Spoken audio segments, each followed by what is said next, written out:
Those gigs galvanised Manchester musicians, or wannabe musicians. People came out of the woodwork. Closet Stooges fans, rabid Captain Beefheart fans began to touch base with one another and start making their own groups. In hindsight, they turned out to be Joy Division, they turned out to be The Fall, they turned out to be Morrissey, it turned out to be all sorts of interesting kind of Manchester groups that at the time didn't think that they had it in them to be musicians, to be a group.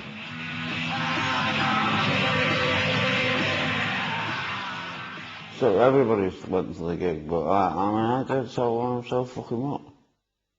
Psycho! But we got involved in this Northwest Arts thing. It was like a musicians collective. It was like brass bands and bird noises. There was a fella did symphonies out of bird noises. Anybody could get off and do a performance, so it really suited what the Fall were about at that time. So we thought we'd just do what we were doing in the bedroom, like reading out poetry over a bass and a guitar. And you got a drummer and it's kicked off, Knock that jet head, drum head, knock that jet head. After the Sex Pistols gig, there was lots of strange things happening in odd basement clubs in Manchester. Obviously the Buzzcocks had started up, and if you went to see Buzzcocks, there would be interesting support groups that had also come about at the same time.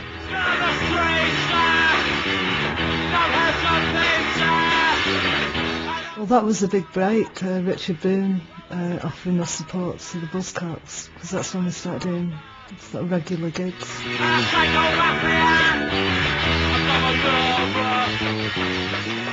They were startling. They had the thrift store styling, totally anti-fashion, with the threadbare sweaters and the awful shirts. They were totally a garage band, and they obviously had it. Incredibly exciting if you knew your Iggy Pop and you knew your Can and you knew your Captain Beefheart, because it seemed to have the same thing going on, this crunching together of strange rhythms and odd shafts of sound just sort of cutting against it like bits of glass, and a really peculiar guy at the front ranting away. Everything I read, I used to believe. Everything I read, well, that's so sad, so now I'm stuck it out. Once Spiral Scratch had been released and we'd been working with The Fall on a live, occasional basis, I thought it was important that their work was recorded too. Yeah, well actually, you've got to say this, the Buzzcocks paid for our first recording. God bless them. I would have loved to put it out myself, but things around Buzzcocks got commercially chaotic and I was distracted, so gave them the tapes. Good evening, welcome to What's On for World Cup Plus. I think Richard must have mentioned the band to me. I certainly remember getting a copy of Bingo Master's Breakout, thinking, this sounds bloody weird, this sounds like part of The Explosion. And I remember taking a film crew up to a basement in a house in North Manchester in Prestwich.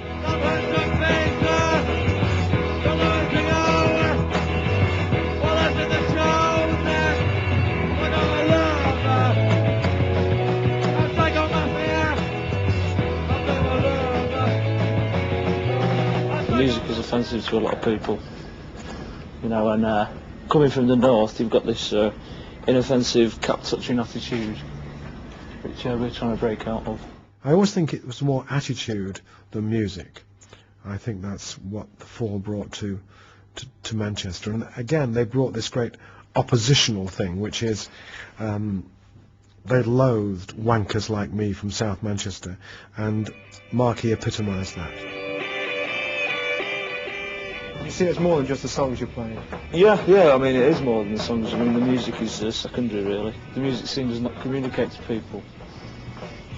We try to. That's where we fall down.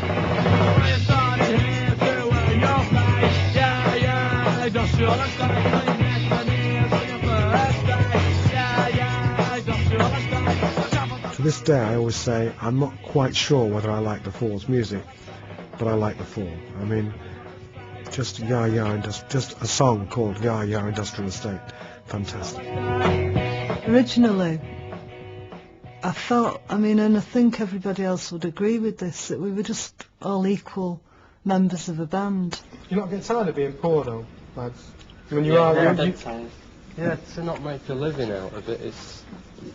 And you don't make a living out of it, do you, at present? No. Please give us some money. I think as the fall evolved, it emerged as Marcus very definitely, you know, the voice of the fall. It was a solo act, but it was a solo act that needed everybody around him. So it had a kind of weird dynamic, but he couldn't have done it on his own.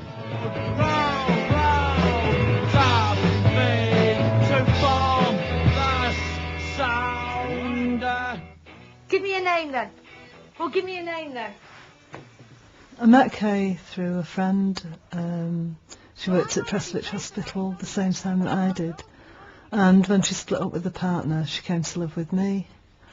And at that time, me and Mark were drifting apart. We were splitting up, really. And they got together, and she became the Falls manager. What do you mean you want some money? What are you talking about? You're pirating my bloody stuff, Tony. What are you talking about? I pay for your equipment. Kay was actually the tough, abrasive one. She was the boss then. Kay, hello, love. Hello, lovey. Kay would get very drunk and was even tougher than Mark and would jump on you and attack you and go on about the money or generally act in a ridiculous way.